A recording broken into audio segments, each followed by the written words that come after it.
వీక్షకులకు స్వాగతం, నమస్కారం. నిన్న ఉగాది పర్వదినాన్ని సందర్భంగా నారా లోకేష్ గారు తన పూజా మందిరంలో తన కొడుకు దేవాంష్తో కలిసి పూజా కార్యక్రమం నిర్వహించారు. ఆ ఫోటోని సామాజిక మాధ్యమంలో పెడుతూ మా ఛాంపియన్తో నేను అంటూ ఆయన వ్యాఖ్య చేశారు. ఆ ఫోటోని తిప్పుతా YSR Congress party Paytm batch, Jaganmohan Reddy Dandupalem batch వికృత రాక్షస రాజకీయ ఆనందం పొందుతూ క్షుద్ర పూజలు చేస్తున్నారు. అదిగో ఫోటో అంటూ దేవాంశ చిన్నప్పుడు చేసుకున్న బొమ్మని దేవాంశ నాయనమ్మ భువనేశ్వరి గారు పదిలంగా దాచుకుంటే ఆ బొమ్మకి వికృత రూపం అంటగట్టి ఇష్టానురీతిగా ప్రచారం చేస్తున్నారు. దాన్ని ఖండిస్తూ లోకేష్ గారు కూడా మళ్ళీ ట్వీట్ చేశారు. సీరియస్గా వార్నింగ్ కూడా ఇచ్చారు. పూజా మందిరంలో పూజ చేసుకుంటా దిగిన ఫోటో మీద విష ప్రచారం చేయడాన్ని, లోకేష్ గారి ట్వీట్ని, జగన్మోహన్ రెడ్డి దండపాలెం నుంచి చేస్తున్న వికృత ప్రచారాన్ని విశ్లేషించడానికి మనతో పాటు ఉన్నారు సీనియర్ జర్నలిస్ట్ దుర్గాకుమార్ గారు. వారిని అడిగి మరిన్ని విశేషాలు తెలుసుకుందాం. నమస్తే సార్. నమస్తే బ్రహ్మగారు, మన వీక్షకులు. లోకేష్ గారు ఆయన ఇంట్లో కొడుకుతో కలిసి పూజా మందిరంలో పూజ చేసుకుంటూ ఒక ఫోటో రిలీజ్ చేశారు. నా ఛాంపియన్తో నేను అని సంతోషంగా రిలీజ్ చేసుకున్నాడు ఆయన. ఆ ఫోటోలో ఒక పక్కన ఒక బొమ్మ ఉంది. ఆ బొమ్మ దేవాంశ 4 సంవత్సరాలప్పుడు తయారు చేయించుకుంటే పదిలంగా దాచుకున్న ఉద్దేశంతో భువనేశ్వర్ గారు ఆ పూజా మందిరంలో పక్కన దాశారు. చిన్నపిల్లలు బొమ్మలు చేసుకున్నాడు కాబట్టి సంతోషంగా దాచుకున్నారు వాళ్ళు. దాన్ని చూపిస్తా ఇది క్షుద్ర పూజ కాదంటూ YSR Congress party social media మొత్తం తిప్పుతూ ఉన్నారు దాన్ని. వాళ్ళ వికృత రాజకీయ క్రీడను ఎడచూస్తారు. ఆ సోషల్ మీడియా ఎందుకు పనిచేస్తుందో తెలియని పరిస్థితిలో పనిచేస్తున్న వైఎస్ఆర్ కాంగ్రెస్ పార్టీకి ఏం సమాధానం చెప్తారు? ఇప్పుడు వైఎస్ఆర్సీపీ ఇంత పతనానికి, భారీ పతనానికి వాళ్ళ సోషల్ మీడియానే కారణం. వాళ్ళు ప్రతి అంశాన్ని ఒక విష కోణంలో చూపించడం ద్వారా ప్రజల్లో వాళ్ళ వికృత రూపాన్ని వాళ్ళే చూపించుకున్నారు. ప్రజలు కూడా వాళ్ళని చీకొట్టారు. అది ఏదైనా ఒక మందులాగా వాడితే పనిచేస్తే కానండి, దాన్ని డోస్ మించితే ఏమవుతుందో సోషల్ మీడియా ద్వారా మాత్రమే మనం అధికారంలోకి రావాలనుకున్నారు. ప్రజల్ని మనం ఎంత దోసుకున్నా పర్వాలేదు, ఎంత అవినీతి చేసినా, అక్రమాలు చేసినా, దాష్టికాలు చేసినా సోషల్ మీడియాయే కాపాడుతుంది, మన డబ్బులే కాపాడుతాయి అనే నమ్మకంతోనే వాళ్ళు ఆ దెబ్బతిన్నారు. ఇప్పటికి కూడా ఆ సోషల్ మీడియా బ్యాచ్ని వాళ్ళు వదలటలేదు. ఒక భూతంలాగా ఎమ్మడిపెట్టు తిరుగుతున్నారు వాళ్ళు. అది నిజంగానే భూతం ఏం చేస్తావో అదే జరుగుతుంది. నిన్న ఉగాది రోజు కొత్త సంవత్సరం అందరూ కూడా శుభంగా పూజ చేసుకుంటారు, ఆనందంగా చేసుకుంటారు. హిందువులందరికీ అది చాలా ముఖ్యమైన పండుగ. అది ఆ పసిబిడ్డతో కలిసి చేసుకుంటున్న పూజలో క్షుద్ర పూజ ఎందుకు వస్తాయండి? పసిబిడ్డలను కూర్చోబెట్టుకుని ఇంట్లో ఎవరన్నా క్షుద్ర పూజలు చేసుకుంటారా?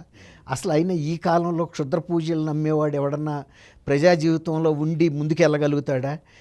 అసలు జగన్మోహన్ రెడ్డి గారు నిన్న చేసినటువంటి ఆ పూజ మూలన వాళ్ళు ప్రజల్లో అప్రతిష్ట పాలవుతున్నారు. ఆయనకి ఆ మతం మీద నమ్మకం లేనప్పుడు, హిందూ మతం మీద ఇటువంటి పండగలకు, పూజలకి ఎందుకు ఆయన బలవంతం చేసి ఎవరు తీసుకెళ్ళి కూర్చోబెడుతున్నారు? ఆయన అక్కడ చెప్పే పూజా విధానాలు కానీ, పద్ధతులను కానీ, అక్కడ ఉండే సంస్కారాలను కానీ ఎందుకు గౌరవించట్లేదు అని అందరూ చర్చించుకుంటున్నప్పుడు, వాళ్ళకి ప్రజల్లో మనం ప్రతిరోజు ఈ విధమైనటువంటి దీని మూలాన్ని వ్యతిరేకత తెచ్చుకుంటున్నాము కాబట్టి ఈ బురద ఏదో మనకైన బురదని ఈయన మీద కూడా వేయాలి, లోకేష్ గారి మీద అని చేయటమే తప్ప, లోకేష్ గారు ఎవరైనా పసిబిడ్డలు, ఇప్పుడు వినాయక చవితి జరుగుతుందండి, వినాయక చవితి అప్పుడు ఆ పిల్లలు 5 ఏళ్ళు 6 ఏళ్ల పిల్లలు కూడా మట్టి శుద్ధతో వినాయకుడిని తయారు చేస్తారు, ప్రయత్నిస్తారు. వాళ్ళు చేయగలిగినంత చేస్తారు. ఎంత చేసినా కూడా అది మనకు ముద్దు, అప్రూపంగా ఉండదు కదా. తర్వాత వాళ్ళకి ఒక 20 ఏళ్ళప్పుడు వచ్చినప్పుడు చూపిస్తే, ఒరే నువ్వు 4 ఏళ్ళప్పుడు చేసావు నానా అని చెబితే వాళ్ళు ఎంతో ఆనందిస్తారు. వాళ్ళకి సంబంధించిన ప్రతి జ్ఞాపకాన్ని కూడా ఎవరైనా కూడా దాచుకుంటాం. వాళ్ళు చిన్నప్పుడు తెచ్చుకునే చిన్న చిన్న ప్రైజులు కానీ, సర్టిఫికెట్లు కానీ, ఏదైనా వాళ్ళు చేసిన డ్రాయింగులు కానీ అవన్నీ కూడా ఫైల్లో పెట్టి ఉంచుతాం. ఎందుకంటే వాళ్ళు చిన్నప్పుడు చేసిన పనులు వాళ్ళు చూసుకుంటారు. ఫోటోల ఆల్బంలో ఎలా అయితే దాస్తామో, అప్పుడు ఆయన ఒక 4 ఏళ్ల వయసు అప్పుడు ఒక శివుడు బొమ్మని, తర్వాత ఒక శివలింగాన్ని ఆయన తయారు చేశాడండి దేవాంశు. చేస్తే సరే అప్పుడు ఆ పూజకు ఉపయోగించుకున్నారు, కానీ అది అట్లా ఒక స్మృతిగా దాచుకున్నారు, ఒక తీపి గుర్తుగా. నిన్న అదే ఆ పక్కన ఉన్న శివుడి విగ్రహం, అంటే శివుడిది పూర్తిగా ప్రొఫెషనల్గా ఉండదు కదండి, పిల్లలు చేసిన విగ్రహం ఏదో రూపం, ఏదైనా రూపమే కదా. శివలింగం కూడా తను తయారు చేసింది, అది దాచుకున్నాడు. నాయనమ్మ పక్కన పెట్టించింది. నిన్న పూజ అప్పుడు కూడా ఆ ఫోటోలో అది వచ్చింది. ఎవరికైనా దుష్టులకి దుష్టత్వమే కనపడుతుందండి, దైవభావంతో చూసేవాడికి దైవత్వం కనపడుతుంది. వాళ్ళు నిన్న దీన్ని ఎట్టయినా సరే ఈయన మీద బురద జల్లాలనుకుని ఇదిగో ఇలాంటి ప్రచారం మొదలుపెట్టారు. అయితే లోకేష్ గారు ఏమి తక్కువ కాదు, ఇట్లాంటి వాటిని ఎట్టా చెప్పు దెబ్బ కొట్టాలో ఆయన తెలుసు.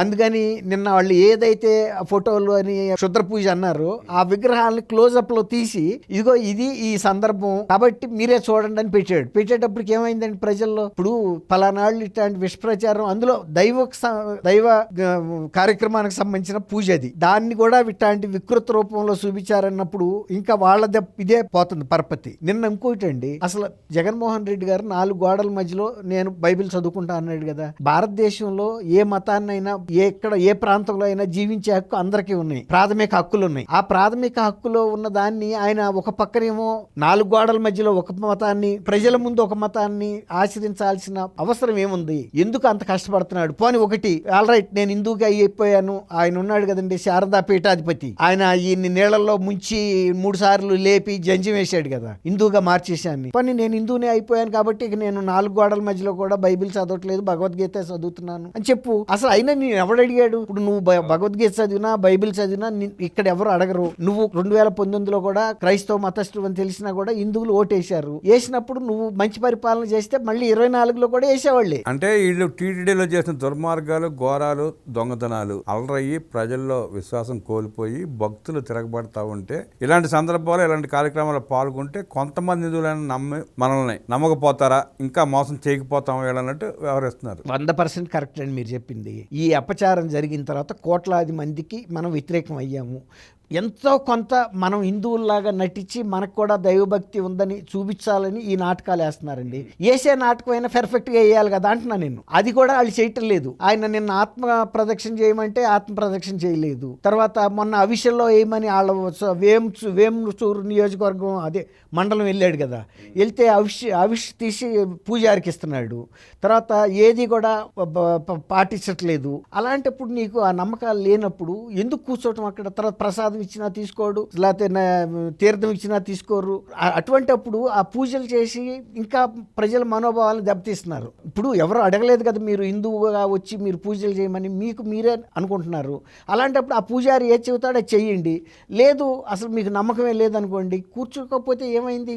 కూర్చుని అవమానం చేయడం తప్పు అంటున్నా. దాని మూలన ఆ జరిగిన నష్టాన్ని లోకేష్ గారి మీద కూడా వేయాలని చూశారు. అది కానీ ఆయన సగ్గా క్లియర్గా క్లోజప్ తీసి బాబు ఇదిగో ఫలానప్పుడు అంత వివరణ ఇవ్వాల్సిన అవసరం కూడా లోకేష్ గారికి లేదండి. ఎందుకనంటే ఇట్లాంటి వాళ్ళు చేసే ఈ కువిమర్శల్ని ప్రజలు ఎప్పుడు అసలు వాళ్ళ మైండ్కి తీసుకోవట్లేదు వాళ్ళు సీరియస్గా. ఎందుకంటే వీళ్ళు ప్రతి దాంట్లోనూ ఇలాంటి వికృత ఆలోచనలు, వికృత ప్రచారాలు చేస్తున్నారు కాబట్టి నమ్మాల్సిన అవసరం. తర్వాత ఆ పసిబిడ్డతో కూర్చుని ఆయన పూజ చేసే విధానమే తెలుస్తుంది కదండి. వాళ్ళిద్దరూ చక్కగా పొట్టుబట్టలు కట్టుకుని పూజ చేసుకుంటా ఇట్లాంటి క్షుద్ర పూజ. అసలు అలా చేసేవాళ్ళు ఎవరైనా పబ్లిక్ ఫోటోలు రిలీజ్ చేసుకుంటారు? చేయరండి. ఆ మాత్రం జ్ఞానం ఉండదండి వీళ్ళకి. అసలు క్షుద్ర పూజలు ఆ తీరులో చేయరు. క్షుద్ర పూజలు చేసే ప్రదేశాలు వేరు, ఆచరణ వేరు, అక్కడుండే పూజా విధానాలు వేరు, అవన్నీ వికృతంగానే ఉంటాయి. అసలు లోకేష్ గారు స్టాన్ఫోర్డ్ యూనివర్సిటీలో చదివి వచ్చిన సంస్కారవంతమైన వ్యక్తి ఇలాంటి ఆయన ఎందుకు నమ్ముతాడండి? అలాంటివి నమ్మేవాళ్ళైతే ఇట్లాంటి నీచపు ఫలితాలే వస్తాయి ఎవరికైనా. ఇప్పుడు జగన్మోహన్ రెడ్డిలో ఉన్న వికృత ఆలోచనల మూలన ఇవాళ నికృష్ట పరిస్థితికి వచ్చాడు. అవును, అంతే కదా. ఇప్పుడు ఆయన ఎప్పుడు కూడా ప్రజల కళ్యాణం కోరుకుంటాడు. ఎవరు? లోకేష్ గారు. వాళ్ళు బాగుండాలి, అందరూ బాగుండాలనే తప్ప అట్లాంటి నికృష్ట పనులు ఎవడన్నా నిజంగా చేస్తే కూడా వాళ్ళ కుటుంబాలు నాశనం అవుతాయండి. క్షుద్ర పూజలు చేసేవాళ్ళు, లేకపోతే మొత్తం మీద విశ్వాసం లేకుండా ప్రజలను వంచన చేసే పూజలు చేస్తారు. అటువంటి పూజలు చేసినప్పుడు వాళ్ళకే అపకారం జరుగుతుంది. అలాంటివి చేపట్టే కదండి జగన్ రెడ్డి వాళ్ళు ఈ స్థాయికి దిగజారిపోయాడు. 5 ఏళ్ల పాటు శ్రీవారికే అపచారపు నైవేద్యం పెట్టిన వ్యక్తులు ఇట్లాంటి ఆలోచనలు కాకుండా సక్రమమైన ఆలోచనలు ఎందుకు వస్తాయండి? ఇప్పుడు ఎప్పుడైతే కూటమి ప్రభుత్వం వచ్చిందో స్వచ్ఛమైన నేతితోనే నైవేద్యాలు పెడుతున్నారు. రాష్ట్రానికి కూడా మంచిది, లోక కళ్యాణం. ఇప్పుడు శ్రీవారికే అటువంటి నికృష్ట పనులు చేసిన వాళ్ళకి మంచి ఆలోచనలు రావండి. కాబట్టి అటువంటి వాటి మీద అసలు లోకేష్ గారు లాంటి వ్యక్తులు స్పందించాల్సిన అవసరం లేదు. ప్రజలకు తెలుసు ఎవరేంటి అనేది. సరే, ఇక్కడ మనం కూడా చూడాల్సింది దేవాంశ్ లోకేష్ గారి కుమారుడుగానే కాకుండా తనకున్న అపారమైన మేధస్సుతో అంతర్జాతీయ స్థాయిలో ఉన్నాయండి. ఆ ఏజ్ భారతదేశ కీర్తి పతాకాన్ని ఎగరేశాడు. అవును, ఆయన చిన్న వయసులోనే ఆ పిల్లాడి స్వయం ప్రకాశంగా అంతర్జాతీయ స్థాయి చదరంగ పోటీల్లో కూడా ప్రపంచ రికార్డులు చేశాడు. కేవలం 11 నిమిషాల 59 సెకండ్లో 175 క్లిష్టమైన చెస్ పజిల్స్ ని పరిష్కరించి అత్యంత వేగంగా 1 నిమిషం 43 సెకండ్లో డిస్క్ టవర్ ఆఫ్ హొనాయ్ అని పజిల్ ని పూర్తి చేశాడు. అట్లా అనేక రికార్డులను సృష్టించాడు. మరి అంత చిన్న వయసులో అవన్నీ బయటకు కూడా వాళ్ళు ఎందుకు చెప్పట్లేదంటే ఆ పిల్లాడు ఇంకా పెరిగే దశ చాలా ఉంది కాబట్టి వాళ్ళ నుంచి ప్రచారం ఎందుకని వాళ్ళు అసలు చేయట్లేదు. అలాంటి పసిపిల్లాడిని కూడా రాజకీయాలు వాళ్ళ వికృత చేష్టలు అట్లాంటి అదే అంటున్నా, పసిపిల్లాడిని రాజకీయాల్లో తీసుకురావాల్సిన అవసరం ఏంటంటే అవును ఆ ఫోటోలో పక్కన పిల్లాన్ని పెట్టుకుని ఇది చేశాడని అటువంటి వాళ్ళని దేవుడు కూడా క్షమించడండి. ఇవాళ 5 సంవత్సరాలు శ్రీవారికి చేసినటువంటి ఒక అపచారం ఉన్ని ఆయన క్షమిస్తాడని అనుకుంటున్నారు. కాకపోతే అది వెంటనే ఇప్పుడు ఫలితం కనపడపోవచ్చు కానీ ఖచ్చితంగా దానికి మూల్యం చెల్లిస్తారండి ఎవరైతే బాధ్యత వహించారో. తర్వాత ప్రజలు కూడా శ్రీవారి తరపున నిలబడి అటువంటి అపచారం చేసిన వ్యక్తుల్ని మళ్ళీ ఇంకొకసారి అటువంటి పరిస్థితికి తీసుకెళ్లరు. అటువంటి బాధ్యతలు వాళ్ళకి ఇవ్వరు, నమ్మరు. అది శ్రీవారి పట్ల అనుచితంగా వ్యవహరించి 5 ఏళ్ల పాటు దారుణాలు చేసిన జగన్మోహన్ రెడ్డి లాంటి నికృష్టపు రాజకీయ నాయకులు దేవాంశ్ మీద కూడా వికృత పోకడలకి వికృత చేష్టలకు పోతున్న వాళ్ళ పరిస్థితి ఇంకా దారుణంగా ఉంటుందంటూ శ్రీవారి ఆగ్రహానికి గురికాక తప్పదంటూ విశ్లేషించిన దుర్గాకుమార్ గారికి ధన్యవాదాలు తెలియజేస్తూ నమస్కారం.